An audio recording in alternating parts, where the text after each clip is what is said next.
Web Summit Qatar, in association with CNBC-TV18. We're here at the Web Summit in Qatar, and it's all about AI and innovation. And right now I have with me Zaria Parvez, the global social media head for Duolingo. Zaria, thank you so much for taking time out and being here with us at our studio at the summit. Thank you for having me. Absolutely. Before we get into everything you've done for Duolingo in terms of their social media and their TikTok and everything that's been going crazy, Duolingo has always been at the forefront of using AI for personalized learning, right? Now, with the advent of generative AI and also so many newer technologies, where do you see this going? Yeah, I think for us, it's really about just making education accessible. And that's the biggest thing of how can we keep teaching in ways that are unique and engaging. And one of our biggest things, right, is gamifying learning. Right. And we've gone from language learning to math, now to music. So I think for us, it's just constantly figuring out ways to just make it more accessible. And more interesting as well, right? Yeah. I have to touch upon the fact that when you started TikTok, the followers you had on TikTok were at about 50,000, and now you're at 16 million, and it's gone viral. Everybody talks about it. Duolingo has broken the internet on that front. So take us through what your strategy was. What was the thinking behind this? Yeah, I think for us, the biggest thing was how do we be entertaining? And for us, we were looking at it more of Duo's a creator versus a brand. How would a creator show up in this space? And so we started just creating content that I would want to consume, or anyone who's just watching would want to consume. And our biggest competitors were not other language learning apps. It was what takes our attention.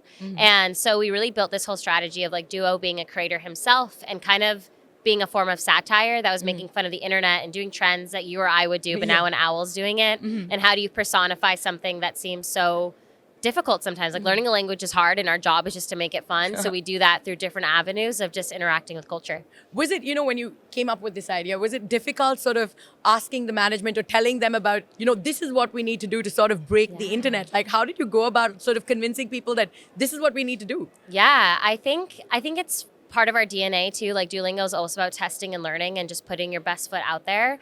And I feel very lucky where it wasn't this big uphill battle to convince. Something I always say is when you hire an engineer, you expect them to code. So when you hire a social media manager, they expect us to create good social content. And we really try to create that environment of what do we need to do to have the maximum impact? And when we kind of sold the strategy of Duo being a creator, it wasn't seen as unordinary. We're a quirky brand. We have silly sentences. We do silly things. So they're let's see where it goes, and started small, and we just kept iterating. That's amazing because, now it's literally broken the internet. And I have to ask, I know that, your campaign is still running, but every time anybody types Duolingo on the internet, the first thing that comes about is RIP Duo.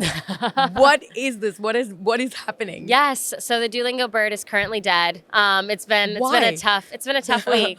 It's actually connected to our app icon change. So our app icon changes every maybe 6 months to something new. And so we just try to have more innovative and fun campaigns around it that just get people talking and excited. And this is just one of those things. This is just one of those things. We are here at the conference and everything is about, AI and innovation. If you could sort of tell us how you bring AI and innovation into your social media strategy to sort of make it more exciting and reach more consumers. So how are you using AI right now? Yeah, I think for us, a lot of it is about figuring out what are ways that AI can make it more easy and simple for us.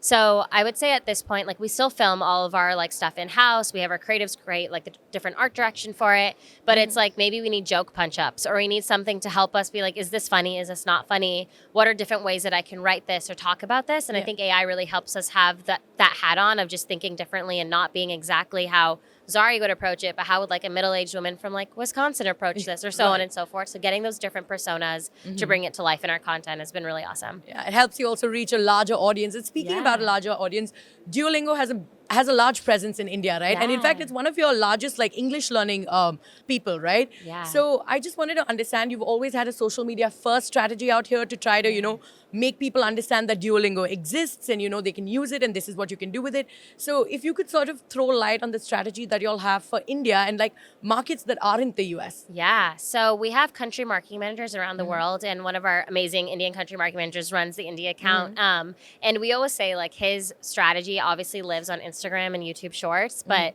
he also really thrives on like engaging creators. And so I think for us, what we've really seen from our India markets are just how creators are so essential and crucial to building out our brand and creating genuine connection. And also like these English learning, like it's so huge there. So how do we figure out ways to have fun like course launches or use people to engage in different ways throughout the different cultures there? And so I think we recently just had a Tamil launch. So like stuff like that has been really fun. And I think creators are at the core of our India strategy for sure. So creators are at the core of it. But do you think these strategies change from country to country? Because, you know, it's so much, it's very different how people approach social media in various countries, right? Yeah. So how is it that what are the challenges that you'll sort of face while y'all are doing this? Yeah, I think the biggest thing is like the cultural nuance. Like, for example, like we might have one campaign in the US that might not resonate in India at all, or vice versa. So how do we figure out a ways to keep our mission and our brand still the same, but kind of relate to different cultural moments? Right. So I think even within India too, it's such a diverse country. Even that is like its own thing of like, how are we going to interact with different regions when we're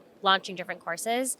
So I think the challenge is like, how do we keep a global narrative? Like even with Dead Duo, like the duos died multiple different ways, right? And so like these are all different things that we have to think about of how do we respect cultures, but also make them feel heard and listened to while still telling our global brand narrative. Absolutely. And, you know, as a social media manager, where do you see the intersection of AI, social media, and the brand coming into play? What's the future looking like? I think a lot of it is figuring out how to create content fast and effectively. And I think right now at like Duolingo, I think our biggest secret sauce is that we're just able to have in-house creators that get content out there and do it fast. Like we're not waiting for different agencies. We're not waiting for crazy approvals internally. We constantly are just generating and approving our own content. So I think AI kind of helps us think about it differently in a way that like, yes, this is our priority, but how do we keep pushing the envelope with creation? So I would say, again, like AI really helps us with like joke punch-ups or small things that you don't realize that are part of this process that needs to happen to just get content out there. And, you know, when it comes to social media, AI, are there any concerns about safety and data privacy? So how do you all tackle that at, you know, Duolingo? Yeah, of course. I think that always is important to us. I think for us, we really care about our learners and keeping them obviously secure. I would say that a lot of it is just, even when it comes to social, just figuring out how to engage with the community and what they're saying in like a way that makes them feel heard and listened to and not exploited. Right. And I think that's just the core of Duo too, is we very much are responsive and in conversation with what our community wants, and we just kind of give it back to them. So always giving the community what it wants. All right, Zaria, thank you so much for taking time out and being here with us in Doha. It's been a pleasure talking to you. And with that, we have to wrap up this special edition, and we bring you all the news from Qatar. Stay tuned.